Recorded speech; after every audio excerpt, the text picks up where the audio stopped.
कबूतर की हिम्मत। एक गांव में सावित्री नाम की भक्त रहती थी। उनके घर के आंगन में ही एक बड़ा सा पेड़ था और उस पेड़ पर कबूतरों का जोड़ा रहता था। वह जोड़ा हमेशा खुशी से साथ साथ रहता था। खाने के लिए हो या घूमने के लिए वे दोनों साथ ही जाते। उनको कभी भी खाने की कमी नहीं होती। हर दिन भक्त सावित्री के हाथ से बनाए हुए प्रसाद को खाकर बिना किसी परेशानी या चिंता से खुशी से रहते थे और सावित्री भी उनकी बहुत अच्छे से ख्याल रखती। उधर पास के एक पहाड़ी पर एक बाज रहता था। उसकी नजर हमेशा अच्छे से दिखने वाले उन कबूतरों के जोड़े पर ही थी। इन कबूतरों का किसी भी तरह शिकार करने के लिए उसने एक चाल चली और उड़ता हुआ आकर घर के छत पर बैठ गया। उन दोनों कबूतरों में से किसी एक को तो उसे उठा ले जाने की आशा थी। तभी सावित्री घर से बाहर निकलकर उस पर लाठी फेंकने पर बाज उसकी चाल ना चल पाया। वह सब कुछ देखने वाली स्त्री कबूतर ने अपने पति से कहा, आपको पता है क्या, वह बाज पूरे दिन हमारे लिए देख रहा था। हम इधर से कहीं दूर चले जाएंगे तो अच्छा होगा करके बोली। तब पुरुष कबूतर ने कहा, भागना तो डरपोक के लक्षण हैं। वह जंगली पक्षी है, उससे हम कैसे लड़ सकते हैं बताओ? परेशान होकर बोली स्त्री कबूतर। तुम तो बस देखते रहो, उस बात से मैं कैसे लड़ता हूँ। बोलकर बहुत ही हिम्मत से पुरुष कबूतर ने कहा। ऐसे कुछ दिन बीत गए। सावित्री काम होने पर अपने रिश्तेदारों के पास दूसरे गांव में गई। उस घर में कोई नहीं करके जानने वाला बाज तेजी से उड़ता हुआ आकर घर के आंगन के पेड़ के पास बैठ गया और निशाना रखकर पुरुष कबूतर को अपने नाखूनों से उठाकर ले जाने की कोशिश किया। फिर भी बिना डरे पुरुष कबूतर बाज के साथ बहुत ही हिम्मत से लड़ने लगा। ऐसे बाज और कबूतर के बीच बहुत देर तक मानो एक छोटा सा युद्ध ही हुआ। उसी तरफ आए हुए एक बूढ़े आदमी ने वह देखकर बाज के ऊपर जोर से एक पत्थर फेंका। इससे उसकी टांग टूटी और वह कबूतर को छोड़ भाग गया। उसके बाद उधर रहना ठीक नहीं करके जानने वाले जोड़ी कबूतर उनकी मालकिन सावित्री के वापस लौटने तक दूसरी जगह देखकर रहने लगे। इस कहानी की सीख है कि परेशानियां आने पर बिना डरे हिम्मत से सामना करना चाहिए। जंगल को बचाने वाले पक्षियों की कहानी। एक जंगल में एक बड़ा सा पेड़ था। उसी पेड़ पे तरह तरह के पक्षियाँ रहते थे। उन सब का एक बुद्धिमान पक्षी नेता था। पक्षियाँ अपने नेता की सारी बात मानते थे। अपने नेता के साथ ही आहार के लिए आसमान में उड़ते हुए जाते थे। जमीन पर आहार दिखने पर भी जल्दबाजी ना करते हुए अपने नेता के आदेश का इंतजार करते।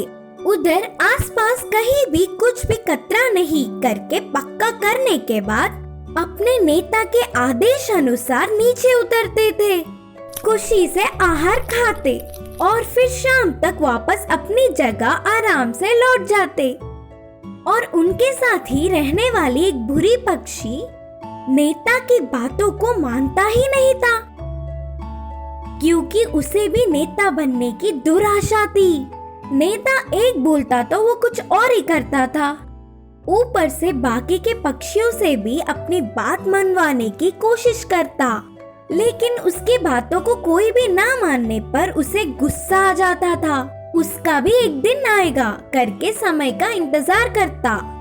एक दिन उन पक्षियों के रहने वाले पेड़ के कुछ दूर से आग फैलना नेता ने देखा और कहा, लगता है जंगल में आग फैलना शुरू हो गया। फिर भी कोई भयभीत ना हो। इतने समय से हमें आश्रय देने वाले इस जंगल को ना छोड़ जाते हुए खतरे का डटकर सामना करते हैं। कुछ पक्षियाँ इसके लिए मान गए और कुछ पक्षियों ने उधर रहना उचित नहीं सोचा। और यही मौका देख वह बुरे पक्षी ने कहा, हमारे नेता को साहस कुछ ज्यादा ही हो रहा है। आगे का नजर में ना रखा तो हम सब जलकर राख बन जाएंगे। मुझे राजा के रूप में स्वीकार करने वाले मेरे साथ आ सकते हैं। मैं उन्हें अच्छा रास्ता दिखाऊंगा। नेता के कितना समझाने पर भी ना सुनते हुए उस बुरे पक्षी की बातों में आकर कुछ पक्षियाँ उसके साथ चले गए। कुछ देर बाद आग पूरे जंगल में फैलता हुआ आगे बढ़ रहा था। इधर ही रहने वाले कुछ पक्षियाँ नेता के कहने पर पास के नदी से पानी लाकर फैलती हुई आग पर डाल रहे थे। छोटे छोटे पक्षियों के कष्ट और उनकी साहस को देख जानवरों ने भी पानी डालकर उनकी मदद करना शुरू कर दिया। ऐसे ही बहुत देर मेहनत करके आखिरकार आग को बुझा दिया और कुछ दिनों के बाद पूरा जंगल हरा भरा हो गया। सारे पक्षियाँ हमेशा की तरह खुशी से रहने लगे। उस बुरे पक्षी की बातों में आकर उसके साथ जाने वाले सारे पक्षी आहार न मिलने के कारण वापस लौट के आ गए। अपनी गलती जानकर नेता से माफी मांगा और अच्छा नेता के क्षमा करने पर फिर से हमेशा की तरह वह पेड़ पक्षियों से भर गया। इस कहानी की शिक्षा है कि कष्टों का साहस से डटकर सामना करने वालों का हमेशा अच्छा ही होता है। जादुई सोने के सिक्कों का बक्सा। एक गांव में चंदू नाम का एक गरीब किसान रहा करता था। वो गरीब था लेकिन बहुत ईमानदार था। वो हमेशा मेहनत करता था। शायद भगवान उसका इम्तिहान ले रहे थे। जब भी उसे किसी चीज की जरूरत पड़ती तो वो गांव में एक कनकैया नाम के आदमी से ब्याज पर कर्जा लेता था। कनकैया बहुत कंजूस था। जब भी वो किसी को कर्जा देता था तो उनसे 4-5 गुना ज्यादा ब्याज लेता था। एक दिन चंदू खेत में खड़ के सोच रहा था कि वो इस कर्जे से बाहर कैसे आए। कुछ देर बाद वो भगवान से प्रार्थना करने लगा। हे भगवान, मुझे इस परेशानी से बाहर निकाल दो ना, मैं बहुत परेशान हूँ। प्रार्थना करने के बाद जब वो काम करने जा रहा था तो उसके पैर को कुछ लगा। जब उसने उसे उठाया तो अचानक उसके सामने एक देवी प्रकट हुई और उसने कहा, चंदू, ये एक जादुई बक्सा है। इसमें तुम्हें एक सोने का सिक्का मिलेगा और जब जब तुम उस सिक्के को बाहर निकालोगे तो तुम्हें उस जगह पर दूसरा सिक्का मिलेगा। जितने सिक्के की जरूरत तुम्हें है उतने ले लो और फिर इस बक्से को तालाब में फेंक देना।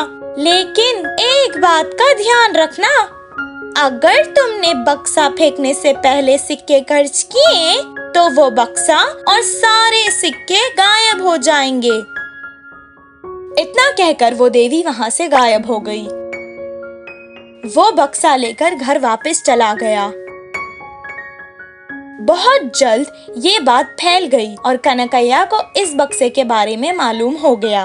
कनकैया अब उस बक्से को हासिल करना चाहता था। वह चंदू के पास आया और कहने लगा, चंदू, ये बक्सा मुझे दे दो। इसके बदले में मैं तुम्हें 50,000 सोने के सिक्के दूंगा। साहब, मुझे ज्यादा पैसों की लालच नहीं है। आप मेरा पुराना कर्जा माफ कर दो और 500 सिक्के मुझे दे दो और इस बक्से को ले जाओ। मैं उन पैसों से खेती करके पैसे कमा लूंगा।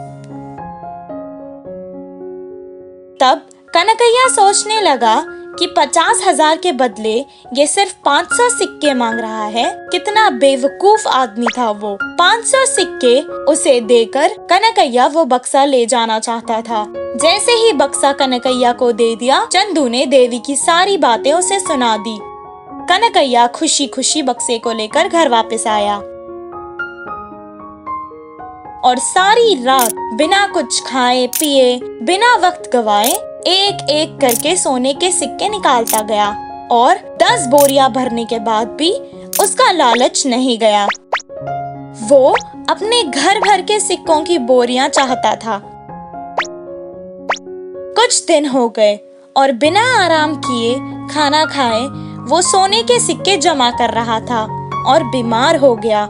बीमारी के चक्कर में वो चंदू की बातें भूल गया और कुछ सिक्के अपने इलाज के लिए खर्च करने लगा। कुछ देर बाद जैसा देवी ने कहा, वो बक्सा और सारे सोने के सिक्के गायब हो गए। इस चिंता में वो और बीमार हो गया। इस कहानी से हमें ये शिक्षा मिलती है कि लालच बुरी बला है।